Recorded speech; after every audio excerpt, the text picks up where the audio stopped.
Os membros do cartel Luzitas se protegem atrás de seu caminhão durante o tiroteio. Eles espiam por cima do capô, procurando a fonte dos tiros que já derrubaram vários de seus homens. Então, outra erupção. Da casa da fazenda à frente, uma barragem explode de todas as portas e janelas. Os homens do cartel revidam, gritam e tentam negociar. Nem granadas interrompem o ataque. Contra quem eles lutam? Com quem eles se meteram? Os cartéis são temidos por sua brutalidade, violência e capacidade de aterrorizar regiões inteiras. Eles parecem imparáveis, mas às vezes escolhem a luta errada e quando o fazem, são eles que pagam o preço. Hoje, no Infographics Show, veremos quando os cartéis se meteram com quem não deviam. Em 2010, o fazendeiro, empresário e caçador experiente Alejo Garza Tamés, de 77 anos, comprou quase 5.000 acres de terra, Rancho San José, perto de Ciudad Victoria, Tamaulipas. Tamés foi um trabalhador árduo e amante da natureza a vida toda, com ótima reputação na comunidade por sua honestidade e integridade. Ele estava ansioso para passar seus últimos anos trabalhando em seu novo rancho, a apenas um estado de distância de sua casa de infância em Nuevo León. Mas havia apenas um problema. Extensas áreas de Tamaulipas eram controladas pelo Los Zetas, um dos cartéis mais brutais e temidos do México. Quando Tamés comprou seu rancho, eles estavam mais poderosos do que nunca, tendo ultrapassado seu rival, o cartel de Sinaloa, em termos de terras, e queriam mais. Em 13 de novembro de 2010, membros dos Los Zetas abordaram Dom Alejo armados com uma proposta. Deixe sua propriedade nas próximas 24 horas ou você morrerá. Mas Dom Alejo não era de recuar facilmente. Olhou para os membros do cartel e respondeu calmamente: estarei esperando por vocês. Tamés sabia o que o aguardava e não desistiria sem lutar. Para proteger os que estavam próximos, ele dispensou seus funcionários, evitando que fossem pegos no fogo cruzado. Porém, ele não estaria só e certamente não estaria incapaz. O que Los Zetas não perceberam foi que Tamés tinha uma arma secreta. Na verdade, várias armas secretas. Caçador experiente, ele possuía um arsenal de rifles de alta potência. Passou a noite carregando-os e posicionando-os em janelas e portas. Ele reforçou sua cobertura, garantindo cada posição de tiro para a máxima proteção. Seu rancho se transformou em uma fortaleza, como uma versão mais séria e letal de Esqueceram de Mim. O cartel, fiel à sua palavra, chegou no dia seguinte pronto para matar Dom Alejo. Os Los Zetas tinham uma reputação tão temível que entraram no rancho disparando tiros para o ar e anunciando sua chegada, esperando que o velho rancheiro fugisse. Dom Alejo não fugiu. Ele revidou. Os membros do cartel buscaram proteção, vendo que Tamés não se renderia facilmente. Infelizmente, Los Zetas também vieram preparados, com armas e granadas. Mas o fazendeiro era mais resistente do que parecia. Ele atirou no cartel por horas, defendendo sua casa e impedindo que tomassem a fazenda. Ao colocar armas em várias portas e janelas, Tamés também jogou o cartel em confusão. Ele corria entre as armas e as disparava para dar a impressão de que tinha sua própria banda de vigilantes com ele, confundindo o cartel sobre onde e como mirar no próprio Tamés. O que deveria ter sido uma rápida tomada de poder pelo cartel se transformou em um longo tiroteio. O tiroteio contínuo atraiu a atenção dos fuzileiros navais mexicanos, que foram ao local. Ao perceberem a chegada de reforços, Los Zetas recuaram, deixando para trás 6 dos seus, mortos ou gravemente feridos. Quando os fuzileiros navais chegaram, mais de 1.000 cápsulas de balas estavam espalhadas pelo chão, fora da casa de Dom Alejo. Encontraram 4 membros do cartel mortos e 2 gravemente feridos. Dentro, também encontraram o próprio Dom Alejo. Ele manteve sua posição, mas não sem custo. 2 feridas de bala e estilhaços de granada encerraram sua luta.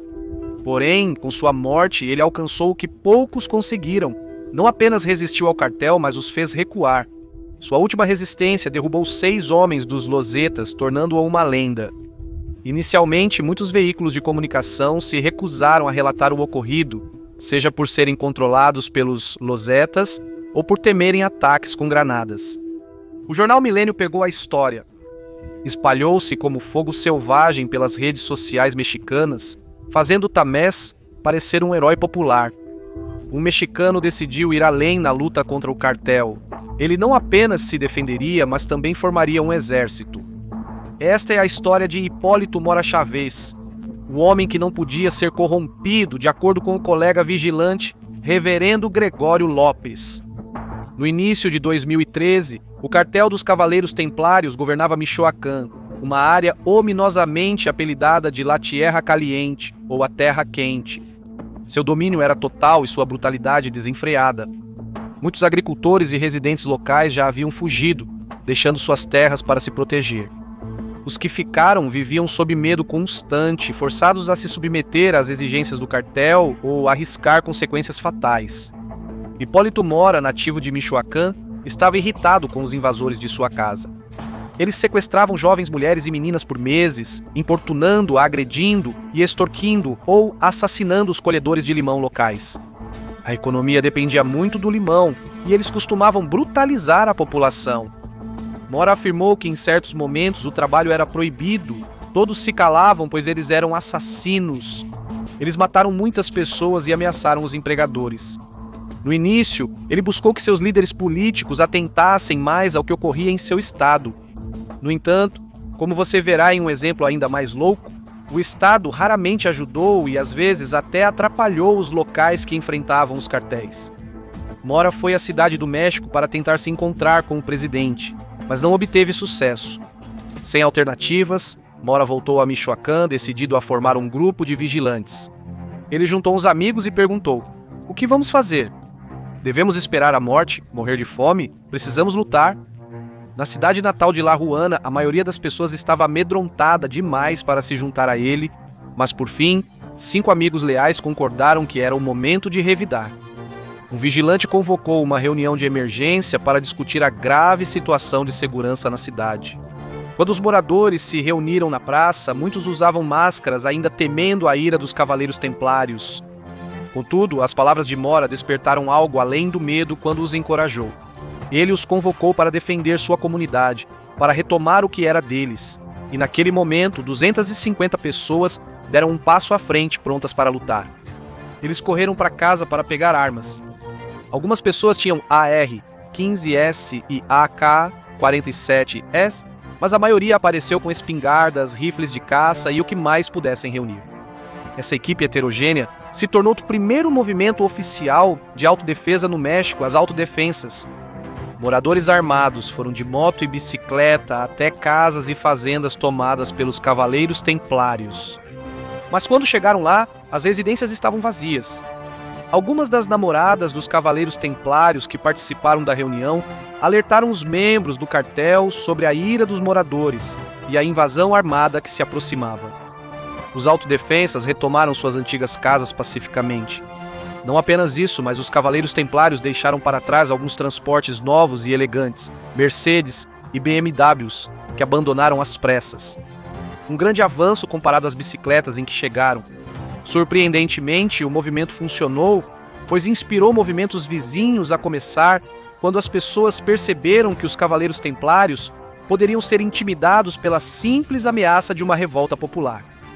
Na cidade vizinha de Tipalcatepec, outro homem chamado José Manuel Mireles Valverde, apelidado de doutor porque, bem, ele era um médico, começou seu próprio grupo de autodefesa. Os vigilantes barricaram as entradas da cidade, desafiando os Cavaleiros Templários a tentar atravessá-las de novo. E fizeram. Tiros eclodiram com as invasões se espalhando pelas cidades.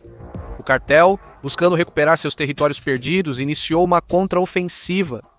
Quando os ataques diretos falharam, eles recorreram a uma nova tática, o cerco bélico. Os templários bloquearam as cidades controladas pelos grupos fora da lei, cortando suprimentos vitais. A escassez perigosa de comida, gasolina e medicamentos levou as comunidades ao limite. Então, em abril de 2013, o cartel revidou com brutalidade. Durante um protesto, atiradores dos Cavaleiros Templários iniciaram um massacre, matando 12 pessoas, sendo a maioria trabalhadores da Lima inocentes pegos no fogo cruzado. Porém, quando os locais perceberam que os cartéis de drogas poderiam ser vencidos, nada os deteria.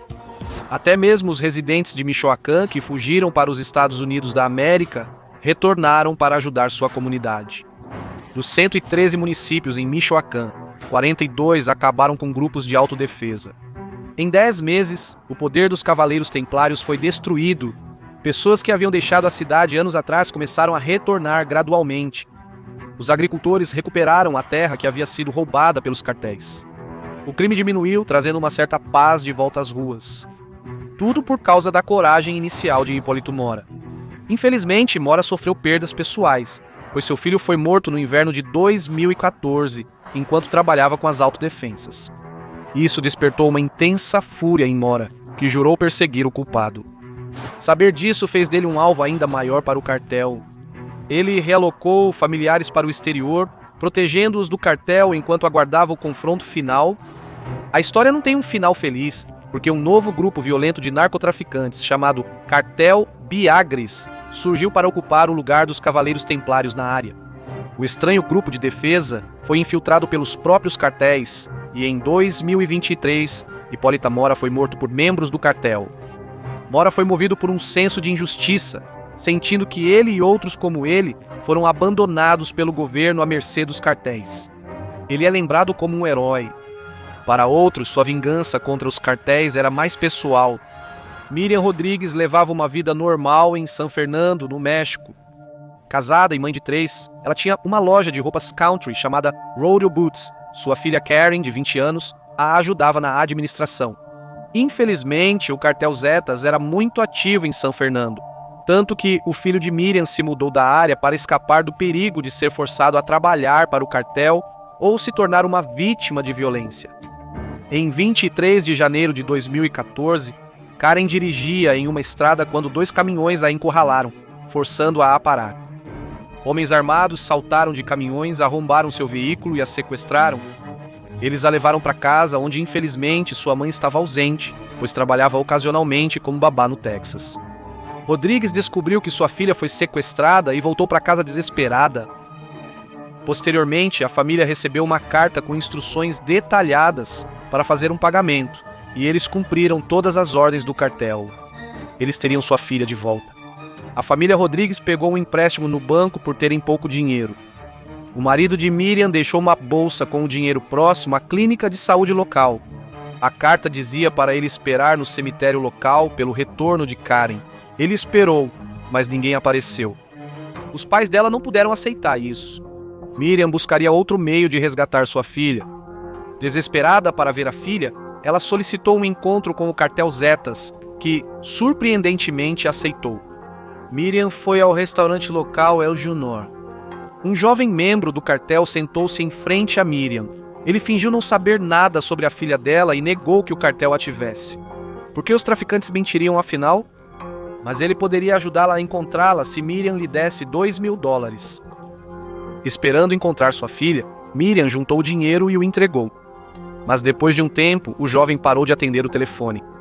Ela recebeu ligações de pessoas alegando colaborar com os sequestradores, exigindo mais dinheiro para libertar Karen. Miriam pagou mais algumas vezes, mas percebeu que não havia esperança para sua filha. Ela concluiu que Karen provavelmente nem estava viva. Com essa realização, Miriam mudou. Sua dor se transformou em raiva. Ela decidiu ir atrás daqueles que levaram sua filha, mas ela só tinha uma peça de evidência para seguir. Miriam estava no restaurante com o primeiro membro do cartel, que tinha um walkie-talkie consigo. Estática, ela ouviu alguém chamá-lo pelo nome uma vez, Sama. Com apenas um primeiro nome, ela começaria a seguir uma trilha que a levaria a derrubar 10 membros do cartel.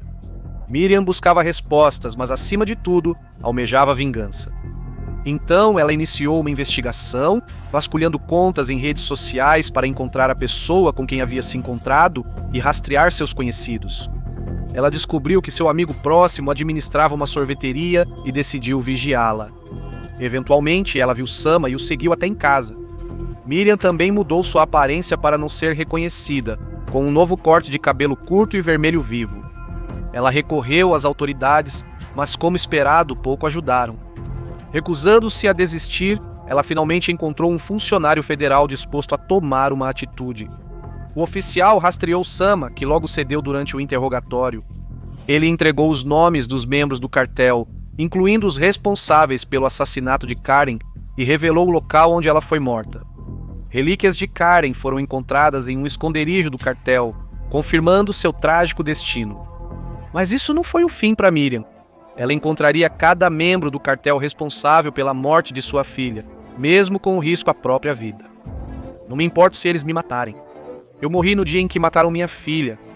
Talvez sua captura de membro de cartel mais famosa tenha acontecido perto da fronteira Estados Unidos da América, México. Muitos membros do cartel que sequestraram sua filha tentaram recomeçar a vida com novas identidades, incluindo um que acabou vendendo flores perto da fronteira. Miriam sabia disso porque ela havia feito 1 ano de trabalho de campo para chegar até ele, basicamente se tornando sua super perseguidora. Ela investigou sua presença online, entrevistou ex-associados criminosos e enganou seus parentes com disfarces para obter detalhes sobre ele.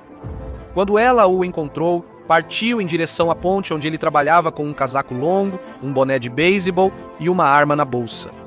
Porém, o ex-membro do cartel sabia da chegada de Miriam e, ao vê-la e reconhecê-la, fugiu correndo. 56 anos, Miriam Rodrigues não o deixaria escapar novamente. Ela decolou em perseguição a pé, encurtando a distância implacavelmente. Ela o agarrou e o jogou nos trilhos da ponte. Para mantê-lo imóvel, ela sacou sua arma, apontou para ele e rosnou: "Se você se mover, eu atiro." Ela acionou a polícia, que o prendeu 1 hora depois. Miriam também derrubou e encarcerou outros membros do cartel sob identidades falsas. Eles se disfarçaram de vendedores de carros, motoristas de táxi, babás, tudo menos membros do cartel. Miriam, porém, tinha seus próprios truques. Rodrigues virou mestra da decepção, alterando sempre seu visual para evitar ser detectada. Ela se disfarçava de pesquisadores, profissionais da saúde e funcionários locais para obter as informações necessárias. Porém, sua busca incansável por justiça a marcou. Tragédia no Dia das Mães mexicano. Enquanto ela mancava para casa com muletas, recuperando-se de um pé quebrado, atiradores de cartel recém-libertados da prisão a aguardavam. Eles atiraram, matando-a perto de sua porta de entrada. Até agora, aqueles que desafiaram os cartéis reagiram de formas inspiradoras, porém muitos também tiveram finais trágicos. Contudo, ainda existem alguns novos grupos de autodefesa ativos na cidade, surgindo de grupos inesperados e historicamente marginalizados na sociedade mexicana, como mulheres e indígenas. Primeiro temos o El Machete. Os indígenas no México têm sido discriminados em comparação com a população branca e mestiça. Eles também sofrem mais violência de cartel por viverem e trabalharem em áreas rurais controladas pelos cartéis, e a sociedade os defende menos do que outros. Em Pantelo, Chiapas, o conflito entre o cartel Los Herrera e os grupos indígenas atingiu um ponto crítico em 2021. As pessoas locais não gostavam de Los Herrera porque suspeitavam corretamente deles de infiltrar o governo local. Los Herrera não gostavam das acusações, então um dia a gangue assassinou um homem indígena em seu próprio campo. Eles esperavam que a violência intimidasse e silenciasse os detratores. Na verdade, o oposto aconteceria porque, como se vê, Los Herrera subestimaram seus oponentes e claramente mexeram com os aldeões errados. Os locais se armaram e confrontaram Los Herrera, resultando em um tiroteio que matou 2 membros da gangue. Motivado por esse pequeno triunfo, um morador local gravou um vídeo em Tzotzil, a principal língua indígena que viralizou nas redes sociais. O vídeo deixa claro que a comunidade local cuidará de si mesma com membros armados, trabalhando em defesa do povo de Pantelo contra os narcos. O novo grupo se chamaria El Machete. Viva El Machete e Narcos Fora foram pintados em prédios pela cidade. As fileiras do grupo e seus colaboradores aumentaram para alguns milhares armados com o que estivesse à mão. Em junho daquele ano, eclodiu uma guerra total entre El Machete e Los Herrera, tornando a cidade um campo de batalha. Tiroteios nas ruas forçaram milhares de residentes a fugir, esperando um dia retornar a um lar mais seguro. Em resposta, o exército e a polícia mexicanos intervieram para restaurar a ordem, mas o caos também não os poupou. Oficiais foram feridos por tiros de El Machete durante tiroteio. Isso apenas aprofundou a desaprovação do governo aos vigilantes, questionando se eles eram protetores ou apenas outra facção armada alimentando a violência. O El Machete esclareceu que não pretendiam ferir inocentes. Gradualmente, as pessoas começaram a voltar à cidade.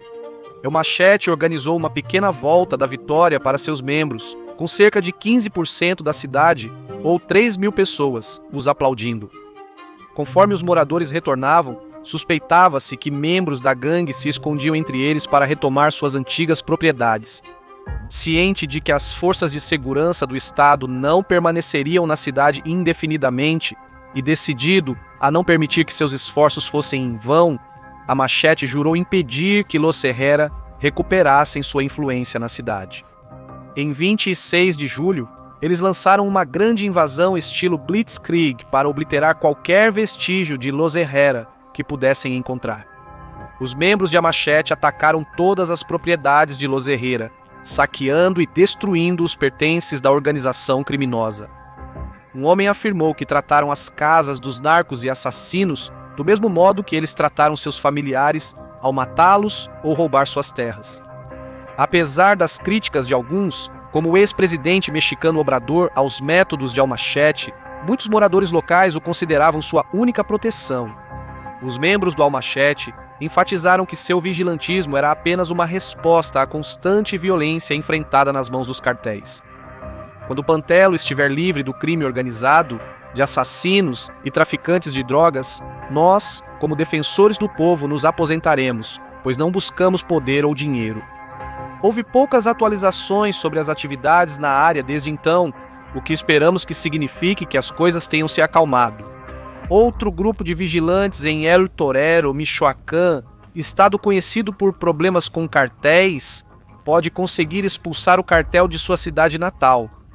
Mas este grupo é diferente, pois quase todos os seus membros são mulheres. A violência do cartel é problemática, pois dizima a população masculina das comunidades. Homens são mortos, sequestrados ou forçados a entrar para os cartéis por desespero e falta de trabalho lucrativo na área, devido à interferência desses grupos criminosos. Michoacán, parte de la Tierra Caliente, como mencionamos antes, não é conhecido apenas pela violência do cartel. É também o maior exportador mundial de abacates e limões.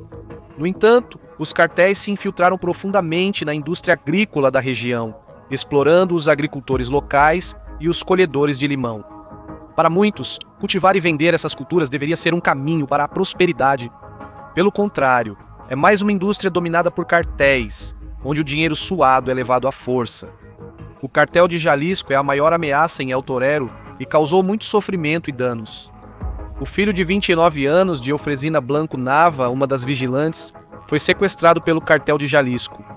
Até hoje, ela não sabe se ele foi morto ou forçado a trabalhar para eles. Uma mulher entrou para um grupo de vigilantes após o sequestro de sua filha de 14 anos. O cartel de Jalisco pode ter pensado que sequestrar uma criança inspiraria medo em sua mãe e família, mas em vez disso, a deixou com raiva e determinada a tornar sua cidade segura. As mulheres disseram que defenderão as crianças que restam com suas próprias vidas. Nós, mulheres, estamos cansadas de ver nossos filhos, famílias e parentes desaparecerem. Eles levam nossos filhos, filhas e maridos. Nada as impedirá de buscar justiça, nem mesmo a gravidez ou carregar crianças pequenas nas costas enquanto patrulham sua comunidade armadas. Repórteres que conversaram com os locais estimam que o grupo de vigilantes é composto por cerca de 50 mulheres. Transformando sua cidade em fortaleza, elas cavaram trincheiras, demoliram estradas e bloquearam rotas de Jalisco, o reduto do cartel, impossibilitando a entrada de inimigos. Elas construíram um tanque caseiro, soldando placas de aço em uma caminhonete, transformando-a em uma fortaleza móvel. As estradas de terra transitáveis são patrulhadas regularmente por mulheres armadas, prontas para defender sua cidade a qualquer custo. A maioria já perdeu entes queridos para o cartel e se recusa a perder mais. Você sabia sobre os cidadãos mexicanos que reagiram contra os cartéis? Qual foi a história mais louca que você ouviu? Deixe-nos saber nos comentários abaixo. Enquanto isso, confira os métodos de tortura mais brutais dos cartéis mexicanos ou este vídeo bem aqui.